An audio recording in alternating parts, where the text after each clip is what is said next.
أعوذ بالله من الشيطان الرجيم والسابقون الأولون من المهاجرين والأنصار والذين اتبعوهم بإحسان رضي الله عنهم ورضوا عنه وأعد لهم جنات تجري تحتها الأنهار خالدين فيها أبدا ذلك الفوز العظيم.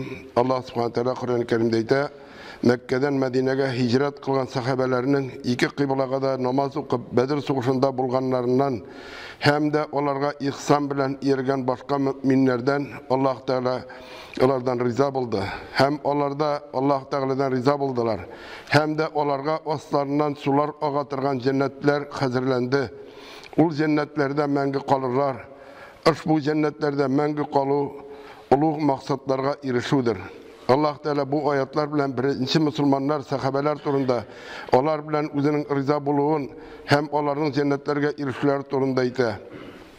Onlar ümmetinin en yaxşıları, hem biz onlarını zor ihtiram bilen iske alabız. Peygamberimiz sallallahu aleyhi ve sellem eyte, benim ümmetimnin en yaxşıları şulardır, qaysylar vaktinde min jiberildim. Onlardan soň kiluşiler, onlardan soň kiluşiler. Bugün biz gururlanıp iske alatıran sahabelerinin birisi Ömer radıyallahu anh bilen tanışıp giderimiz inşallah. Sahih el-Bukhari'da Sa'd ibn el-Vaqqas'tan rivayet kılına Peygamberimiz sallallahu aleyhi ve selleme Ömer radıyallahu anh'a eyte, kulunda benim canım bulgan zat bilen ant etip eytem, eğer şeytan senin nindedir bir torlavuktan barganını kursa, hiç şeksiz özüne ikinci yolunu soylu deyip. İkinci bir hadiste Peygamberimiz sallallahu aleyhi ve sellem eyte, şeytan Ömer'in külegesinden de korka deyip. Onu Ömer ibn el-Hattab deyip atıyorlar. Onun kuşamatı Ebu Hafız. Onu şulayok el-Farruk, yani ayrışı deyip de atap yırteler. Onun bilen Allah Teala iman bilen küfürlükünü ayrışı şikni bilgili. Ol yüzge şiver bula. Onun uşu hem ayakları zor bulalar. Ol yabuk hem uzun bula. Hatta yürgende nersegedir atlanıp yürgen kibik duyula turgan bula. Ol küçlü talapşen tiz yürü turgan hem küçlü tavuşka iya bula. Ol suqsa bir katı suğa turgan bula. Ol vakitte gariplerinin bik azlarına oku yaza bile turgan bulalar. Hem Ömer radıyallahu anh şularının birisi bula. Ömer radıyallahu anh kişkineden her şeye cevaplayıp qaraytırgan bulup ise ol atasının diyelerin küte turgan bula. Atasının bir katı hem kırıs kişi bula. Ol üse tüşke sevde bilen şoğlana başlay hem Mekke'nin en boy kişilerinin birisine evirle.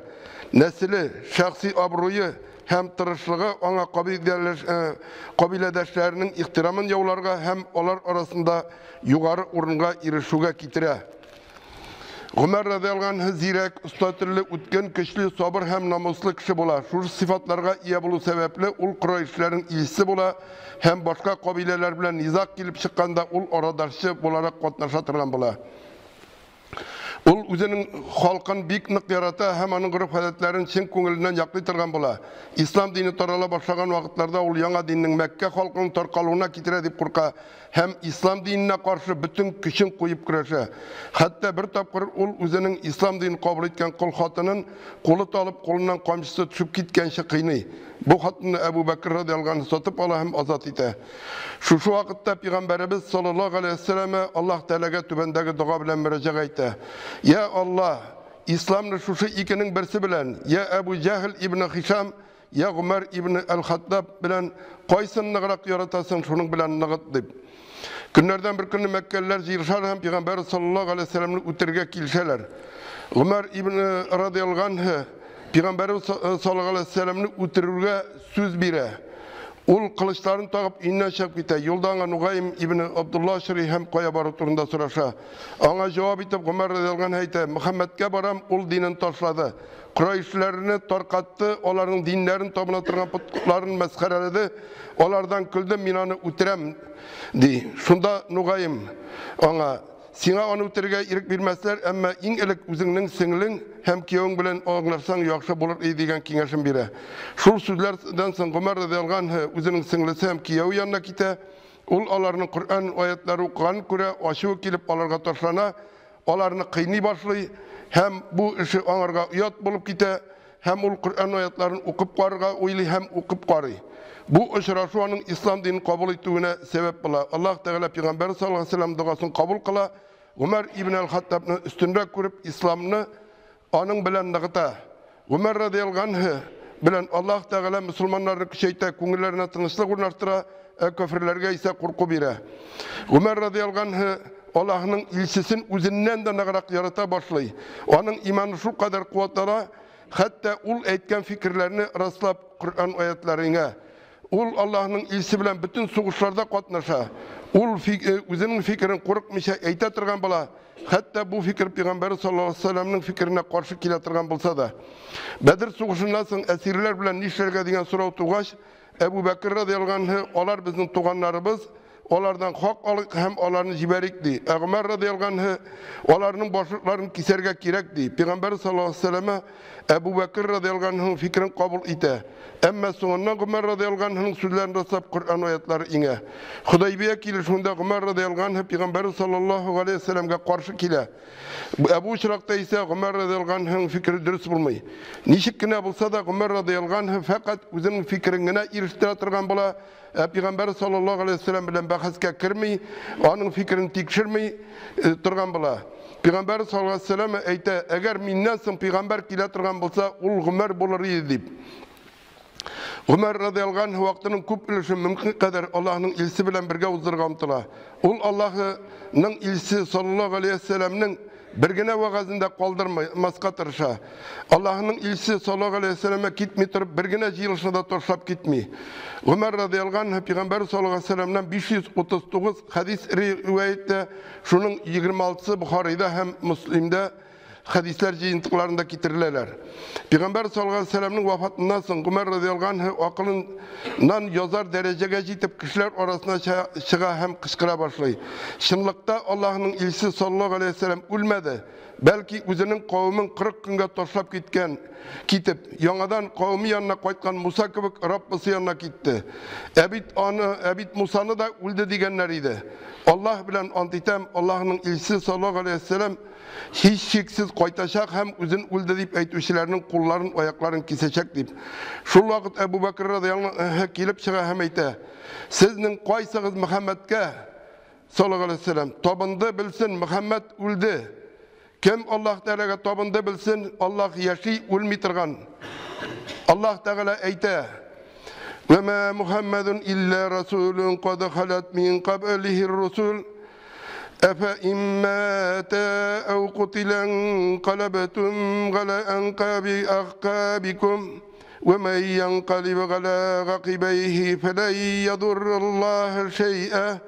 Ve seyeczillahu şakirin. Muhammed Allah'ın ilsidir. Muhammed'den ilk küp Resuller öttü. Eğer Muhammed ölse yaki ötürülse ortalarınızga eğlenirsiz mi?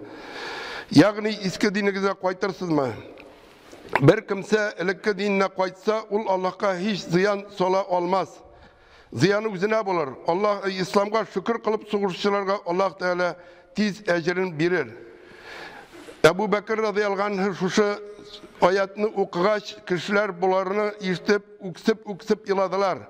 Sonundan Ömer radıyallahu anh ayette Allah bilen ant item Ebu Bekir es-Siddiq'nin bu ayetlerini okuğan işitkeç ayaklarım tutmay başladı. Hem min jirge yığıldım.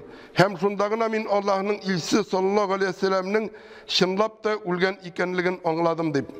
Peygamberimiz sallallahu aleyhi ve sellem'nin vafatından sonra Müslümanlar arasında halife soylav meselesi kilip basa. Ansarlar mühacirlerge emir bizden hem sizden bulurga tiyişligen takdim yasılar. Şunda Ebu Bekir radıyallahu anh yok biz emirler, esiz kingeşçiler. Ömer'ge ya ise Ebu Ubeyde'ge beygat birigiz. Olar gariplerinin en yakşılarından değil. Şunda Ömer radıyallahu anh ayta yok. Yakşılak bulur biz sana beygat birsek. Çünkü sen bizden yakşılağımız hem emirimiz Allah'ın ilgisi sallallahu aleyhi ve sellem'de seni bizden nıgrak yarataydı hem Ebu Bekir radıyallahu anh'ın kolunu tutup birinci bulup ona beygat bire. Hem ondan sonra başkalar da beygat bireler. Ebu Bekir radıyallahu anh halifelik etken çırda Ömer radıyallahu anh onun en yakın kengişçisi hem yardımcısı bola.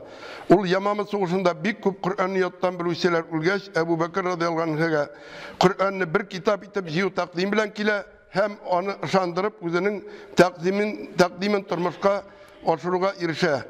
Hicretinin 13. yılında Cumhuriyet ahir ayında Ebu Bekir radıyallahu anh bir qatavri ol özünün eceli yakınlaşkanı size hem üzerine halife itip Ömer radıyallahu anh'ını koyu hakkında sahabeler bilen kengeşleşe.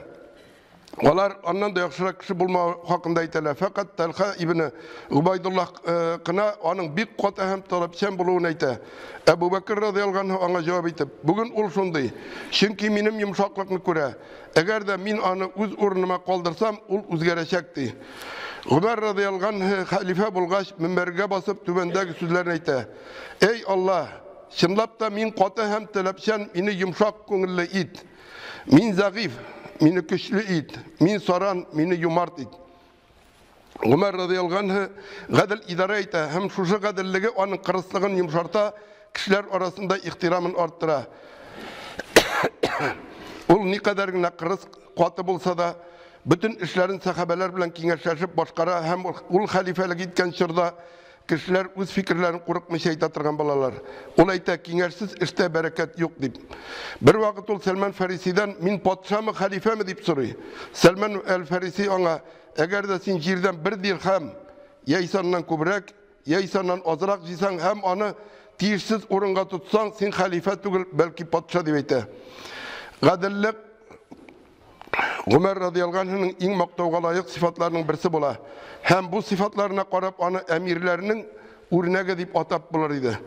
Peygamberimiz sallallahu aleyhi ve sellem ayta kıyamet gününde Allah Teala için en süyüklü hem bütün kişiye qaraganda da yakınrak oturuşu gadil emir bulur. Allah Teala için en düşman hem bütün kişiye qaraganda da en yirak oturganı ol gadil bulmagan emirdi. Ömer radıyallahu anh Peygamberimiz sallallahu aleyhi ve sellem'nin aytganlarına to'g'ri qolib, her vakitte gadillikka, to'g'rilikka umtilatırgan bola. Ol min Yefrak yılgası yarında hatta soqsızlık sebepli o'tirilgan bir soruq beren içinde kıyamet günde Allah Teala mindan sorar deb qo'rqam deb aytadi. Ömer radıyallahu anh podshalarning yuraklarına qo'rquv soluğuna qaramasdan tübençilikli bolup qala algan. Ol uramlarda, bazarlarda bir özü yürü, şehir çitlerine çığa, fakir, miskin kişiler bilen uçraşa, söyleşe, onların uylarına kire, onlar bilen birge oturup aşıytırgan bola.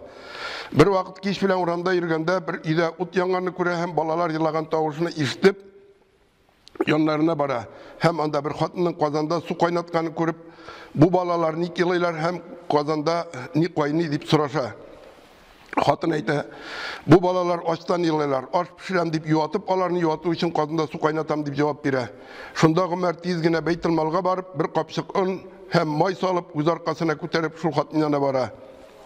Hem bu kapçıkını köterip bargandanın hizmetçisi köterip barırga degen takdimine ol kıyamet günde bular için min cevap birecekmin deyip cevap bire. Şundan sonra kazanasına ut yağıp ut yağıp kazanga on may salıp aş pişirip balalarga salıp birgen hem biraz sitke kitip balalar tuyganşı onların aşağını qarap yatkan. Balalar tomakları toyup üzere oyni başlagaçkına turup gitken. Onun ardından tegi hatın halife bulurga sen Ömer'den layık kılarak ikensin. Çünkü halk turunda koygırtu hem şefkatlilik sinde kübrek deyip rahmetler okup kalgan. Bir gün ol minberge çıkıp ey kişiler men toğırlıktan sitke kitkenim kırsanız meni tüzetigiz degen. Hem şunda bir kişi turup Allah bilen antitemin toğırlıktan kitsen kılıç bilen tüzetirbiz degen. Bu sözlerge Ömer radıyallahu anh elhamdülillah Müslümanlar arasında Ömer'in yetişmeyen yerlerini kılıç bilen tüzetirgen kişiler var iken deyip cevap bergen. Ömer radıyallahu anh şulay özünün kul astındagi emirlerden de gadillik talep etken. Bir vakit Mısır emiri Gamir ibn al-Gas'ның oğlu bir Kıptı yigiti bilen yarışa hem Kıptı yanıza. Şunda ol aşulanıp, "Men sene min hürmetlirak kişinin oğlu" degen sözler aytıp ona komşu bilen suğa. Kıptı yigiti Medine'ge bara hem halife Ömer ибн әл-Хаттабқа зорлана. Халифа Ғамр ибн әл-Ғасны улы белән үзе янына чакырта. Алар килгәч Кыпты егетенә камчы бирә һәм сук хөрмәтле кешенең улына ди. Кыпты егете суккач, Умар радиаллаху анһу аңа хәзер Гамрга сук, чөнки аның улы хакимлектән файдаланып сиңа сукты ди. Әмма егет, мин фақат үземә суккан кешегә генә суктым дип җавап кайтара.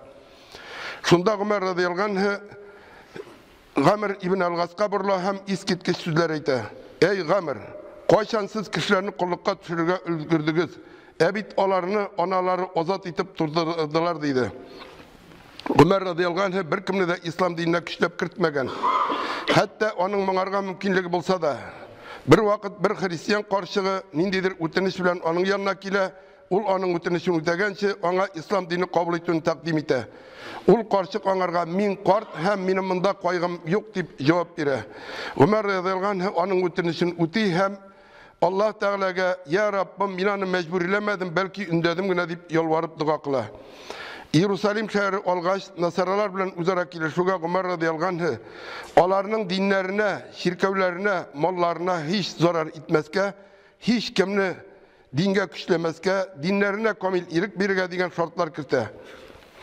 Umar radiyallahu anh'ı dinsizlikin düşmanı bulgan kibik artık dini bulup kılanuşlarını da Урынсыз тақвалық күрсәтүчеләрендә сөймейді. Бәлки динде уртача булуны яхшы күрәдер. Бер вакыт урында эшсез торучыларны күреп, булар кемнәр дип сораган. Аңа булар Аллаһка тәвәккәл кылучылар, кылып торучылар дип әйткәннәр. Ул алар ялган сөйлиләр. Тәвәккәл кылучылар дип булай эшсез һәм хәрәкәтсез торучыларга түгел, бәлки җир сөреп, орлык чәчеп, соңра ахырын Аллаһка тапшырып, biz үз кулыбыздан килгән кадәр сәбәпләрне җиткердек дип өмет итеп торучыларга әйтәләр дигән. Умар радиаллаху анһу мусулман булганнарга, хәтта китап әһләре булсалар да никахлашуны, мусулман булмаганнарга хәтта китап әһләре булсалар да никахлашуны тыйган. Аның фикеренчә беренчедән бу кияүгә чыкмаган мусулман кызларның артуына китерә, икенчедән балага ислам тәрбиясе бирүгә тискәре йогынты ясый. Бу мәсьәлә бүген көндә дә үзенең әһәмиятен югалтмады. Умар радиаллаху анһу ислам дәүләтчелеге юшының башында тора һәм ул дәүләтнең ныклыгы гаиләнең ныклыгында гаиләнең нинди зур роль уйнаганын аңлый. Шуңа күрә ул никах талак мәсьәләләрендә бик таләпчән була. Бер вакыт бер кеше үзенең хатынын аерырга уйлый. Умар аңа: "Син нигә хатыныңны аерырга телисең?" дип сорый. Теге кеше: "Чөнки мин аны яратмыйм" ди. Умар радиаллаху анһу аңа: "Һәр никахның нигезендә ярату гына ятам әллә? Бит әле бер-берең турында кайгырту һәм үзара бурычлар да бар" дип әйтә. Umar radiyallahu anh şulay o kişilerin uzara münasebetlerine ayrıca ehemmiyet bire. Ol kişilerge onların gıybetlerine karab tügül, belki onların eytken sözlerine tuğralıklı hem namuslu bulup kalılarına karab birettirgan bula. Bir vakit onun yanına bir kişi faydasına şahitlik birisi, ikinci bir kişi faydasına şahitlik birisi bir kişi kile. Umar radiyallahu anh onlardan sonra Sinan'ı bilesin mi dey? Ol kişi eyye dey. Umar radiyallahu anh ul onun çıkkanın kirgen görüp turatan seni kurşun mu deyip soruyor. Ul yok dey. Umar radiyallahu anh sen onun bilen seferde buldun mu? Seferde kişinin ahlaki sıfatları biline deyip soruyor. Ul yok dey. Umar radiyallahu anh sizin arada kişinin takvalığı kurunatırgan okşağa kakılışı münasebetleri buldu mu deyip soruyor. Tege kişi yok dey. Umar radiyallahu anh belki sen onun meşritte namaz okuganın, basıp hem oturup durganın, başın көтәргән һәм başın игәнен күргәнсеңдер дип кычкырып җибәрә. Кеше әйди. Шунда Умар радиаллаху анһу аңа: "Бар кит, чынлыкта син бу кеше турында бер нәрсә дә белмисең" дип әйтә. Умар радиаллаху анһу бүтән нәрсәдән дә бигрәк кешеләрнең җаһилият чорындагы кебек Аллаһ Тәаләдән башкага табынуларыннан, гыйбадәт кылуларыннан курка иде. Ул үзенең уммат өчен җаваплы булуын аңлый һәм шуның өчен җаваплы вазифаларга үзе тиеш санаган, үзе җавап бирдәге кешеләрне генә куя. Hem kişinin derecesine karamışa onun vazifasından alaydı. Hem Halid ibn el-Velid Müslümanlar arasındağına tügül, hatta dünyada en meşhur, öz ömründe bir de jingilmeyen gasker başlığıydı. Hatta onun ismin iştü bilen şehirler birle, gaskerler jingileydi. Umar radiyallahu anh'ı jingu Allah Teala'dan iken anlay hem kişilerge jingular Halid sebepli deyip uylamalarından korkup onu gasker başlığı vazifasından azat eti. Onu Halid'nin avtoriteti de soğuştaki batırlığı hem ustalığı da korkutmayı. Umar radıyallahu anh birinci şiratta üzerine karata telepçen bula. Ol ne kadar kırız, katı, Bulsa da namaz okuğanda yıl тұрған bola, onun yılağanın hatta artqı rette namaz okuşlarda işte тұрған bolalar. Ömer radıyallahu anh vaktinde cemaat bilen taravih namazları okula, yıl sonavı hicri bilen iseplenip poçta yürütüle başladı. Nil yılgası bilen Kızıl Dengiz orasına kanal kazılıp Medine'ye açlık getirile başladı. Suğa muhtaç urunlarda küller, kuyular kazıldı.